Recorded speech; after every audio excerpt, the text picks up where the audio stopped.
چنانچہ ایک میاں بیوی بہت غریب تھے، خاوند بیچارہ مزدوری کرتا تھا اور گھر کا خرچہ چلاتا تھا، مگر میاں بیوی آپس میں محبت بہت تھی۔ چنانچہ جب شادی کا دن آتا، جس کو اینیورسری کہتے ہیں شادی کی، تو شادی کے دن دونوں ایک دوسرے کو کوئی نہ کوئی چھوٹا موٹا گفٹ پیش کیا کرتے تھے۔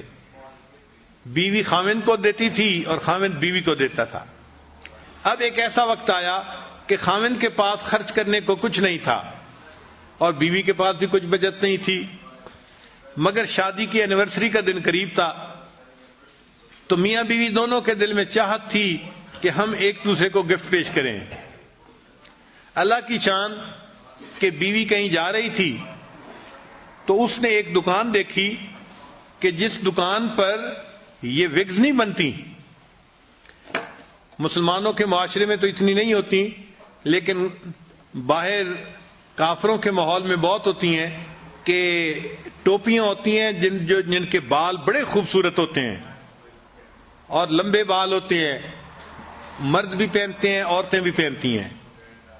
تو وہ وگ کی دکان تھی، تو وہ کھڑی ہو کے دیکھنے لگ گئی۔ تو دکاندار نے اس سے پوچھا کہ آپ کیا دیکھ رہی ہیں؟ اس نے کہا میں دیکھ رہی ہوں کہ آپ یہ جو وگز بناتے ہیں تو ان کے اوپر آرٹیفیشل بال ہیں یا اوریجنل؟ اس نے کہا نہیں، اوریجنل ہیں، ہم خرید لیتے ہیں جس کے لمبے بال ہوں۔ تو عورت کے دل میں کیا خیال آیا؟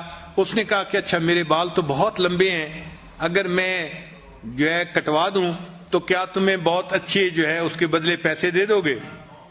اچھا، عورت کے دل میں چاہت تھی کہ مجھے پیسے ملیں گے تو میں اپنے ہسبینڈ کے لیے شادی کے اینیورسری کے دن کے لیے تحفہ لے لوں گی۔ خیر، اس دکاندار نے اسے کہا کہ اگر تم بال اپنے کٹوا دو تو ہم اس کے بدلے تمہیں اتنے پیسے دے دیں گے۔ اچھا، اس نے اپنے بال کٹوا دیے اور چھوٹے چھوٹے بال رہ گئے، لمبے بال ختم ہو گئے، اور اس نے اس کے بدلے کچھ پیسے اس سے لے لی۔ اب وہ سوچنے لگی کہ میں خاوند کے لیے کیا تحفہ لے کے جاؤں۔ اس کے خاوند کے پاس ایک گھڑی تھی، جیسے گول گھڑی پہلے بوڑھوں کے پاس ہوتی تھی نا، ایک تو ہوتی ہے نا ہاتھ پہ باندھنے والی پٹے کے ساتھ، ایک ہوتی ہے جیب والی گھڑی۔ تو اس کے خاوند کے پاس وہ جیب والی گھڑی تھی، مگر اس کی چین نہیں تھی، تو وہ اس گھڑی کو جیب میں ڈالتا تھا اور پھر کبھی کبھی نکالتا تھا۔ تو بیوی نے سوچا کہ میں اپنے ہسبینڈ کے لیے وہ چین لے کے جاتی ہوں تاکہ میرا ہسبینڈ گھڑی کو چین کے ساتھ باندھ دے گا اور اس کو گھڑی نکالنی آسان ہو جائے گی۔ چنانچہ اس نے گھڑی کی چین خرید لی۔ اب جب وہ گھر پہنچی تو میاں بیوی دونوں ایک دوسرے کے پاس بیٹھے، انہوں نے کھانا کھایا۔ اب یہ اینیورسری کا دن تھا تو ایک دوسرے کو انہوں نے گفٹ دینا تھا۔ چنانچہ اب گفٹ دینے کے لیے بیوی نے پہلے بات بتائی کہ بھئی میں نے ایسے کیا ہے کہ وہ جو آپ کی گھڑی تھی نا، وہ آپ اس کو جیب میں ڈالتے تھے، اس کی چین نہیں تھی، تو میں نے کہا میں اس کے لیے خوبصورت سی چین لے آؤں، تو میں نے جو ہے وہ ایک چین خریدی ہے اور میں آج کے دن آپ کو وہ گفٹ کر رہی ہوں۔ تو بیوی نے گھڑی کی وہ چین دی تو خاوند کی آنکھوں سے آنسو آ گئے۔ تو بیوی نے پوچھا کہ آپ رو کیوں رہے ہیں؟ کہنے لگا کہ میں بھی سوچ رہا تھا کہ میں آج تمہیں ضرور گفٹ دوں گا، میں نے اسی گھڑی کو بیچ دیا اور اس کے بدلے میں تمہارے لیے ہیئر کلپس لے کے آیا ہوں۔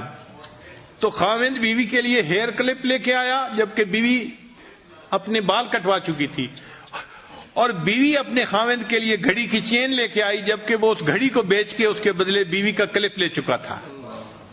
تو غربتیں اپنی جگہ، محبت و پیار ایک ایسی چیز ہے کہ جو ان سب سے بلند و بالا ہے، اور شریعت یہ چاہتی ہے کہ میاں بیوی جتنا محبت پیار کی زندگی گزاریں گے اتنا انہیں اللہ کی طرف